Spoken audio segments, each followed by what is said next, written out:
"I'm cutting your access," Victor Hale said, flipping through his tablet like a kid pretending to read a comic book. I was halfway through auditing a compliance ledger when he dropped that bomb on the conference table. His grin said collaborator, but his eyes were all fueled by ambition and boardroom adrenaline. He didn't even meet my gaze when he said it, just let the words hang there like stale smoke. As part of operational consolidation, streamlining legacy authorizations. Legacy, huh? Adorable. That's what he called 15 years of pouring my soul into this framework. Legacy. The room went artificially still. You know the kind. The muffled, carpeted quiet of executive betrayal where lips stay sealed but minds are racing for the doors. The COO kept typing. The head of legal blinked too deliberately. And Victor, our fresh VP of operations with a haircut that probably has its own stylist on retainer, kept droning about agility and optimization, and how my input had been historically impactful. Historically, like I was some ancient artifact he'd unearthed while paving over a dig site. I didn't argue, didn't react, just slowly powered down my screen, not like I'd need it soon anyway. I noted the time, 11:38 a.m., and mentally flagged my archive, the one no one else accessed. The one labeled Watch Them Learn. Every protocol I'd designed, every audit trail, every authorization tier, every safeguard mechanism, including the override for merger clearances, linked to one detail no one but me recalled. E. Harlan, my grandfather's name. A nuance so minor, so overlooked that it had evaded every ego in the suite. Quick aside, if you're digging this corporate saga and crave more tales where justice arrives via a hidden clause, do me a favor. Smash that like button and subscribe. Turns out 93% of you tune in without subbing, and the crew's starting to feel like we're broadcasting to an empty auditorium. Prove you're listening. It fuels the narratives and keeps the victors on edge. Anyway, I exited the meeting without a sound. Not a chair scraped behind me. My credentials still functioned for the moment. So, I took the stairs down to the compliance vault one level below. No tales, no questions. They'd dismissed me before I even rose. Victor had pronounced it final. My access terminated by close of business. He hadn't inquired about the workflows, hadn't reviewed the interdependency charts, hadn't consulted the governance matrix. Hell, the guy probably thinks GDPR is a cocktail menu. He just marched into that executive suite with his suit and slogans, itching to make waves, and I was the soft target, the outdated liability, the woman whose frameworks didn't feature in keynotes or earnings calls. But the perk of being unseen for so long is you embed your foundations deep enough that if they yank too hastily, they collapse the whole structure. At 9:57 p.m., I received the automated alert, access revision pending. The timestamp glowed on my display like a pulse. One after another, admin rights faded. Ledgers, audits, clearance rotations. But one lingered. One protocol remained idle like a shadow in the infrastructure, untouched, unperturbed, because Victor was clueless about it. No one was. That night, I poured a scotch neat, settled by the window, and observed the headquarters cycle through its nightly power down. Levels darkening sequentially like a faltering grid. The firm was gearing up for its massive merger, $250 million acquisition by a Swiss conglomerate. A deal reliant on seamless protocol continuity, clearance integrity, and the assurance of the acquirer's audit squad. Protocols I engineered, systems I controlled. They just hadn't grasped how deeply yet. The clearance protocol originated on a post-it. Seriously. 8 years back, amid a late-night frenzy over a botched merger rollback, I lingered with a trainee analyst, a stale donut, and a pen that reeked of ink. While the team bickered over indemnity terms and regulatory structures, I sketched a fortified multi-phase authentication chain using layered audit trails, one impervious to tampering, breaches, or rushed presentations. Back then, no one noticed. I lacked prestige. I wasn't visionary. I was just Emily from compliance, the reserved one who resolved issues and didn't complain when others clocked out. But I understood the necessity. A pristine, foolproof activation for high-value clearances supported by traceable logs and secured via a proprietary registry. Every activation needed 3 phases: system verification, auditor approval, and private authorization validation.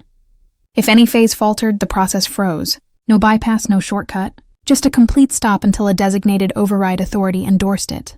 And who was that override? E. Harlan, my grandfather's name, Elias, WW survivor, taught me to blueprint when I was 9, taught me to observe and strategize when I yearned to lash out.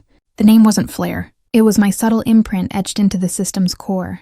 No one ever probed it.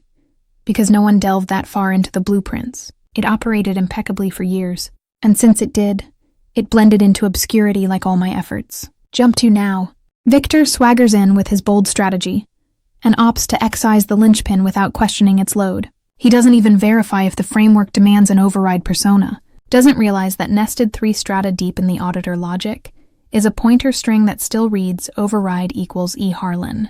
I accessed the repository that evening, not for spite, just protocol assurance. I had to confirm it endured. Every code snippet, every revision log, every authorization cycle record and date stamp, pristine, unyielding, unaltered. I assembled it methodically, purposefully. A lone directory on a secured drive named with utter precision, "Watch them learn." Within, complete diagrams of the clearance auditor schema, authorization lifecycle docs, override chain records, initial emails urging official notation, disregarded naturally, and captures, plenty of them, from vintage admin interfaces listing my name next to the phrase protocol steward, E. Harlan. Victor assumed revoking my access meant a tidy severance. He failed to see he'd just stranded the firm's backbone without its master override, and I wasn't volunteering directions. Over the following 3 days, I observed from afar. Messages surged. Clearance queries escalated. Handoff crew began assembling materials for the acquirer's regulatory review, and I witnessed my name vanish from every version, every citation like I'd never existed. My communications dormant, no one solicited my vetting. No one sought historical expertise. Victor delegated the clearance module to an analyst I'd last spotted at the holiday mixer, a fellow who once misplaced his VPN token during a demo with the board, had zero grasp of what they grasped or what they were poised to fumble. I returned to my annotations, appended date stamps, linked my audit paths, quadruple verified the electronic imprint of every authorization bound to the activation routine. My marks were omnipresent, encoded into every process relay, every contingency, every auditor callback. The entire apparatus resonated with my design like a rhythm beneath the surface. No one detected, and I didn't alert them, because when you craft the unseen stratum, you don't amplify. You await the instant they traverse it and plunge right in. The Tuesday prior to the key handoff session, Victor paraded through the halls like he'd invented clearance protocols personally, flashing that slick, aftershave-drenched smirk tailored for guys who mix charm with capability. "We're primed and ready," he informed the board, clapping them on the shoulders like peers rather than adults steering a $250 million merger. Audit docs are aligned, frameworks prepped, acquirer approval will be seamless. I was 4 cubicles distant, nursing tepid lounge tea, eyeing his silhouette in the partition glass. His stance shouted conquest, his tone carried for the Tump to catch. His schedule, delusion, omitted the faltered auditor signals from the prior weekend. He omitted the override authority alerts raising cautions. He definitely omitted that no one, himself included, possessed rights to sanction ultimate clearance release sans the E. Harlan sequence. That was all subterranean, profound, hushed, vital. In short, utterly invisible to Victor. By midday, I received my formal exclusion notice for streamlining and handoff efficacy. Read, "Your attendance will not be necessary in the acquirer synchronization meetings." Signed by Victor and ratified by Leadership Ops. Appended was a handoff dossier purged of my name like I'd never drafted a policy in my existence. I perused it once. No reference to the authorization registry, no override docs, no governance flowchart. Instead, a dotted roster of transfer elements that seemed like someone glanced at a LinkedIn post on regulatory compliance and attempted to bluff a deposition. The highlight, they assigned my whole framework to Liam. Liam, recent grad from an accelerator, still hitting compile to check syntax. This was the same chap who once inquired if SQL was a zodiac sign, the one who deemed backups optional if you faith your backups, whose bio proclaimed compliance guru without irony. Victor dumped a hefty handoff dossier on his station and uttered, "You'll lead on the clearance framework. Flag any hitches?" Liam stared like someone thrust a grenade and said, "Guard it." I merely observed. One extended, entertained sigh. No commentary. Just the grin that surfaces when you sense someone's erecting a powder keg, mistaking it for a pedestal. They rehearsed for the acquirer discussion the next day, a simulated Q&A with the board, the compliance unit, and a rep from stakeholder relations who enunciated framework like she was requesting dim sum. I viewed through the pane like it was the exhibit, Victor striding, reciting jargon like he was auditioning for a TED Talk. Liam affirming with an expression that begged don't probe details, and the board sipping from a tumbler inscribed world's top visionary around 3:45 p.m. I got a message from Victor's aide. Just verifying you won't join tomorrow's regulatory alignment. I responded with one term, affirmed. Then I closed my device, gathered my adapter, and departed 15 minutes ahead for the first time in 4 years. Exiting that headquarters felt like witnessing someone ignite a fuse inverted, all beaming, applauding, anticipating the spectacle, wholly oblivious they occupied the ignition zone. They'd expunged my name from every record, every accolade, every revision trail they deemed significant.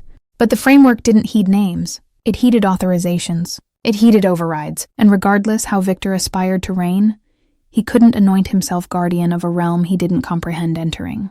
Let the man stage his spectacle. I'd laid the tracks. I knew their terminus. The initial alert arrived at 1:52 a.m. I was alert. I'm perpetually alert lately. Not sleeplessness. Not unease. Just decades of managing back-end routines that conditioned my internal timer to stir at the slightest tremor. The notification glided across my display with the eerie subtlety of a specter scraping a claw along plaster. Alert. Authorization validation attempt unsuccessful. IP, external. Protocol. Merger clearance phase 3. Routine on documentation. Except nothing about that hour was standard. No internal processes executed that late. No audit refreshes were timetabled. No one should have meddled with the clearance chain. Not unless they'd prematurely initiated the acquirer transfer steps, signifying one fact. They were probing the framework minus the framework's creator. I gazed at the alert for an extended instant, then sealed my device's cover. I didn't connect, didn't troubleshoot, didn't even trace the source IP. Why trouble? I already foresaw the sequel. You can't infuse vitality into a mechanism engineered to throttle trespassers. Phase 3 auditor is a lock with zero leniency. It doesn't query. It just bolts if you lack the correct override. And there's solely one override, the one anchored to Harlan. At 4:32 a.m., the second alert hit, more insistent this time. Not audibly, naturally, but it could have been a whale in binary. Error. Clearance entry refused. Override authority absent. There it stood. The caution banner, the stark ruling, electronic counterpart of a safe slamming while a limb lingers inside. I didn't leap. I didn't fret. I didn't seize my device to dial or dash to teams like a thrill seeker aiming to salvage a data center from collapse. Instead, I shuffled barefooted to the kitchen, activated the range lamp, and prepared tea. The kettle whispered its gradual, dimming melody, while the metropolis beyond stayed shadowy and ignorant that someplace in a lavish tower, a $250 million merger was silently scripting its limbo. My phone vibrated on the surface. A cascade of mute alerts piled on the home screen. Framework logs, denial notices, retry efforts. The analysts were floundering. Acquirers' IPs were rebounding off a barrier I crafted to regard all uncertified entities as threats. Someone likely just uttered, perhaps retry, and pressed the control with the fervor of a youth rebooting a frozen console. I didn't retort. Instead, I mixed my tea, unlatched my kitchen pane, and permitted the early October breeze to filter through the mesh like a grace. The air carried hints of fallen leaves and waning warmth, the sort of aroma that signals autumn's arrival ready or not. Apt. By dawn's first blush, I could sense the frenzy from afar. Some unfortunate regulatory specialist was likely perspiring through a blouse, beseeching whatever deities govern audit chains. Legal was penning deflection briefs. Victor was either dozing or wide-eyed, marching before a device he couldn't maneuver, pondering why the framework he'd mastered abruptly defied. And somewhere in Zurich, a Swiss acquirer was commencing their day, nursing cappuccino, accessing their regulatory dossier, and encountering a crimson indicator instead of emerald. That's the crimson that endures. The crimson that drains fortunes. The crimson that poses queries like, who architected this framework? Why is their name absent from the dossier? Why is there an override persona we can't authenticate? I savored another sip, reclined against the counter, and grinned. The hush preceding the tempest isn't truly hush. It's the resonance of arrogance evaporating live, of pretense clashing with fact, of figures like Victor ultimately grasping that dominance isn't proclaimed, it's embedded. And he'd just strode into a safe minus a blueprint, minus an override, minus a notion whose moniker was inscribed in the alloy. Let them flail. Let them summon. I wasn't disregarding the framework alerts from apathy. was permitting the quiet resonate sufficiently for them to at last perceive it. At 5:59 a.m., a solitary text line exploded within a score of inboxes. Subject: critical clearance authentication failure. Body: unable to authenticate Phase 3 clearance override. Framework logs cite E. Harlan as override validator. Please instruct. Who is E. Harlan? No icons, no punctuation bursts. Just those final 5 terms. Incisive, unrelenting, volatile. Somewhere in Zurich, the acquirer's regulatory chief was on her 3rd cappuccino, correlating every moniker on the staff handoff roster with the framework logs. And there it emerged, the Spectre imprint. A Harlan, a moniker no one had deigned to investigate. A moniker expunged from all prep materials. A moniker sans professional profile, sans hierarchy slot, sans quaint intro panel tagged Meet Our Squad. Merely a moniker. Mine interred like a booby trap no one considered neutralizing. At that precise juncture, I was 5 blocks from headquarters, treading my routine dawn path past a cafe that perpetually wafted over-roasted beans and remorse. My phone hummed once, then repeatedly. I didn't glance. I'd disabled previews last season when Victor debuted and began bombarding personnel with priority alerts that scanned like improv from an ops director's delirium. Communications were accelerating now. I could detect the distress in the oscillations, brief surges, extended signals, channels igniting like a holiday display miswired. I let it exhaust itself in my jacket pocket and concentrated instead on the snap of my steps against the pavement, sharp, consistent, synced with the disintegration afar. Back at headquarters, legal was already conferencing by 6:10. One associate had unearthed the vintage ops packs. Another was scanning archived task tickets hunting for anything bearing my name or endorsement that might clarify who this ethereal override was. The head of legal directed a trace on the auditor ID. Its response: we don't identify who E. Harlan is. Naturally, they didn't, because E. Harlan wasn't an entry you queried in the staff index. It wasn't in compensation or on any festive gathering list. Was the imprint deposited when no one else desired the accountability? When I required to construct something impermeable and intimate and reliable enough that I'd stake my grandfather's moniker on it? And now that stake was maturing. The executive call convened prematurely. Crisis mode. Victor connected delayed. His tone fractured, concealing behind his webcam like a figure who just discovered the safe portal he'd breached was structural. What's the problem? He queried. Quiet. The board chair. We've encountered a framework deadlock. Clearance override is activating a moniker we can't confirm. A voice from the acquirer's end. Composed. Methodical. We require knowledge of who possesses the E. Harlan credential. Else we cannot advance, full stop. That's when my name surfaced initially. Not from Victor, not from legal, but from one of the trainee analysts. The identical one who'd been tasked with handoff duties and hadn't even grasped what an audit trail was, uttered it softly like an admission. I believe Emily might have established that ages ago. I spotted a file once. It referenced Harlan. The quiet thereafter wasn't merely uneasy. It was lethal. Back on my stroll, I halted at an intersection and finally inspected my phone. 22 unanswered calls. A Teams note from the board chair flagged critical. 4 from legal, 1 from the acquirer's ops lead. I bypassed them all and launched my podcast app instead. Something soothing, a touch epic, something with orchestration. Across the city, a multi-million merger was hemorrhaging into ether because they'd erected an entire handoff strategy around a myth. One where the framework ignored its builder, only that it was sleek for the proposal. Now, they were being gently but unequivocally reminded that frameworks don't respond to titles. They respond to overrides, and I clutched the sole one. By 7:12 a.m., the crisis executive call was active. Feeds enabled, gazes strained. One director evidently hadn't returned from the prior evening. Blazer slung over a seat, collared shirt unbuttoned at the neck like someone had delivered him termination papers, and a summons in the identical packet. The acquirer's side was already linked, gazing with the sort of courteous disdain that only continentals can execute while quaffing herbal and clutching your fiscal destiny captive. Regulatory heads, legal aides, one individual whose role simply stated chief surveillance, whatever that signified, but who appeared like she'd already lodged 4 filings and honed the edge. The inquiry struck like a mallet through pain. Who engineered the existing clearance framework? The board chair wavered, fluttering like someone had just tasked him with elucidating quantum mechanics. Legal peered laterally, uncertain if it was hypothetical or a snare. The ops director hadn't drafted a policy since fax machines cleared his vocal cords, but voiced zilch. Even Victor, all inflated torso and fragrance perspiration frenzy, couldn't form a complete phrase. Then quietly, nearly remorsefully, came the reply from a regulatory specialist tucked in the edge tile of the team's mosaic. Likely someone who still consumed headquarters Broussan's gripe. "Emily Carter," he whispered. "She engineered the initial auditor stack, the entire clearance sequence years back."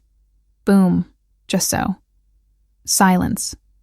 Dense, edged keenly. The variety of silence that slices through fiscal fluff, slideshows, and every management tome Victor had ever browsed for quips.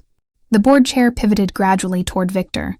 Not physically, he was still fixated on a camera, but the vibe altered like the ambient had plummeted 10 degrees. "Is that accurate?" he queried, tone constricted. Victor resembled someone had just yanked the crisis halt on his whole trajectory. He parted his lips, sealed them, reparted them like restarting a hung system. She wasn't documented in the handoff materials. I was informed she wasn't essential to the transfer." "Who informed you that?" Legal queried. Victor fluttered, gulped, didn't respond. "We need her," the acquirer's regulatory lead stated. Not a proposal, a decree. That's when legal did something atypical. They bypassed the hierarchy. "We're including Emily in this call." One of the veteran partners declared, "Immediately." Victor attempted to dissent. "She's no longer, she's the override authority," legal retorted. "She is the framework." My phone rang at 7:29 a.m. I didn't pick up. Let it divert to message while I laced my footwear. They dispatched a Teams link 3 minutes subsequently. I tapped it. Joined Sans video, Sans audio. Just a dark panel tagged E. Carter, like a phantom transmission throbbing into their tidy mosaic of fluttering visages and crumbling presumptions. No one uttered for a solid 7 seconds. I could view Victor glaring at my tile like it was a wraith arrived to haul him into a governance schematic and consume him bit by bit. The acquirer's lead inclined marginally, her demeanor inscrutable, but intrigued. Ultimately, the board chair spoke. "Emily, can you verify if you engineered the existing clearance protocol?" I didn't reply. Not immediately. Just permitted the inquiry linger there, resounding. Let the burden of their neglect encircle their throats and compress. Because occasionally quiet outshouts fury. Occasionally it's not the yell that impacts. It's the calm right prior the barrier fractures. They'd excised me, purged my moniker, substituted me with someone who thought compliance was a buzzword, and now required the specter in their apparatus to manifest and rescue them. I pressed the unmute symbol, drew a deliberate inhale, and grinned faintly into the mic I hadn't activated yet. Because the reality wasn't merely that I could remedy this. It was that I crafted this, and now they ultimately recollected. At 7:51 a.m., with the executive call still proceeding and quiet stifling the connection like recycled haze, I unmuted for the initial occasion. "Check your inbox," I stated. 3 terms, that's it. I didn't await a reaction. Didn't clarify, didn't pose. Just deposited the electronic analog of a precision tool into the core of their predicament table, and let it reside there chilly, shimmering, exact. The document was titled plainly Reinstatement Conditions E. Carter PDF. I'd composed it the prior evening. Not from hubris, not for payback, but because I knew the instant Victor severed my access that they'd slink back. Perhaps not promptly, perhaps not even before it scorched a bit. But frameworks don't obliterate their designers. They just pause until someone poses the correct inquiry. Provision 1 was explicit. Complete framework access reinstated, encompassing administrative ledger rights, deployment chains, and review logs. No modifications allowed sans written sanction. Provision 2 ensued. Effective forthwith, V. Hale will forfeit all operational supervision roles pertaining to framework design, clearance authentication, infrastructure governance, and regulatory reporting. He may keep his designation but not the overrides. Provision 3 was straightforward, harsh verity. An enduring entry shall be inscribed into executive governance records documenting authorship of the clearance framework by Emily Carter, encompassing override architecture, auditor logic, and authorization security sequences with no embellishment. No veiled barbs, no sentimental coercion, just conditions, legal conditions. Conditions that elucidated I wasn't soliciting, I was proposing. Across the call, documents rustled, inputs tapped. I envisioned Victor perusing the provisions with the same look someone dons when they discover their moniker's been excised from a title, a testament, and the collective conversation concurrently. The acquirer's lead counsel was the first to vocalize. These conditions appear equitable. That was the fatal strike. Not a dispute, not a counter. Just vocational acknowledgement that the individual they'd erased was now the sole mature in the chamber. The clearance framework couldn't be authenticated sans me, and I wasn't about to execute it sans ensuring my moniker was finally, irrevocably indelible. The board chair exhaled. Emily, can we assent to these conditions? I let the inquiry dangle for a beat. Authority resides in the intermission. Append a clause to Provision 3, I stated. Verbiage declaring that excision of framework authorship sans documented handoff comprises a violation of internal safeguards. More tapping. The attorney incorporated it. Bitterness diffused through the call like vapor from a ruptured heater, and one additional item I stated. Victor moaned. Naturally, don't interject. The COO interrupted. Frigid. Restrained. She wasn't championing me, just weary of observing a $250 million merger teeter because of one man's conceit cloaked in corporate lingo. The conditions were revised, concluded, executed electronically with digital endorsements and a date stamp. 8:02 a.m. Emily Carter reinstated not with a credential, not with the address, but with total ledger access, supervision, and the variety of electronic rain that permits you to yank an whole enterprise back from the precipice or plunge it into oblivion. I didn't exult, didn't sneer, just launched the console, updated the panel, and observed the access indicators shift emerald one by one. Victor was still on the call, still respiring, labored, still feigning he possessed any leverage remaining. But the contest was concluded, and I wasn't competing anymore. I was authoring the guidelines. By 8:19 a.m., the acquirer's squad had been thoroughly updated. Legal outlined it clinically, like reciting a diagnostic report for a patient in dire straits. Clearance protocol faltered Phase 3, authentication. Override authority endorsement mandated. Authentication dependent on original designer's direct intervention. No glossing, no evasion, just the unvarnished operative truth. They had a framework no one could unlock and a merger valued at $250 million suspended on one individual's credentials. The acquirer's lead affirmed. We'll pause, she stated. But the framework must be authenticated by Emily Carter. Personally, no alternates, no delegates. Across the call, you could practically hear the shared relief seeping from Victor's pores like chill perspiration under harsh illumination. Thank you, Emily, the board chair stated, tone balanced. Genuinely. You're welcome, I responded sans sentiment. Politeness impeccably starched and pressed. Because that's the essence of expertise. Genuine expertise. It doesn't bellow. It doesn't strut. Doesn't need to march in bespoke attire compelling folks to retrieve beverages while pretending to erect dominions. It connects, executes one command, and preserves your position while you're still deciphering the activation switch. They observed the console like it was some seer, like perhaps if they gazed sufficiently, it'd dispense absolution too. But I don't design absolution. I design assurance. Victor didn't return post-lunch. Security greeted him at the lift, HR accompanying, dossier in grasp. That rigid corporate grin that invariably signifies this isn't individual. But we've already purged your credential record. He objected naturally. Murmured something about excess and factional aiming, like he hadn't expended the prior week reigning as sovereign of a fortress he didn't realize. Harbored a cellar stocked with explosives, but no one debated. No one halted the lift, no. Sentimental farewell. Just a gentle chime as the panels sealed. And a vocation departed stage, right? Towing a wake of jargon and scorched alliances at 9:07 p.m., I strode into the executive suite. Not remotely, not silenced, in flesh. The chamber hushed. The identical folks who'd observed Victor revoke my access now evaded my gaze like they were peering straight into a review log of their own lapse. The acquirer's squad had already departed. Their endorsement was solidifying on the electronic forms. $250 million transfer was initiated, courtesy of one emerald signal and one specter in the apparatus finally emerging into visibility. The board chair rose, motion of deference. Perhaps merely apprehension. Emily, he stated, we'd like to deliberate rendering this enduring. I uttered zilch. He gestured to the legal aide adjacent, who advanced a dossier. Inside a amended proposal. Base compensation elevated. Position advanced to Chief Compliance Architect. Supervision rights across all ops domains, but the clause that counted was at the base. Equity 2.8% vested forthwith with achievement increment activators. Not shares, not bonuses, proprietorship. He cleared his vocal cords. You've more than merited this. We'd like to guarantee your inputs are never disregarded again. I surveyed the chamber. These were the same individuals who'd watched me get marginalized sans so much as an arched brow. Remained mute when Victor labeled my efforts outdated and divested me of access like I was a hazard instead of the bedrock. But now they were proffering me a position at the board. I wrapped the dossier once, serene, calculated.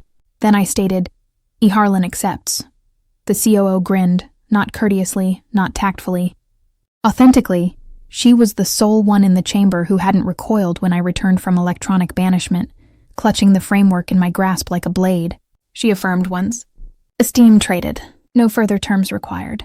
I departed the executive suite sans another peek. Along the corridor, past the gallery of portraits I'd never been solicited to integrate. Past Victor's quarters, now dim, a display still flickering with the unsuccessful transfer bids from that dawn frenzy. Down the stairs rather than the lift. I always trusted architecture more than algorithms.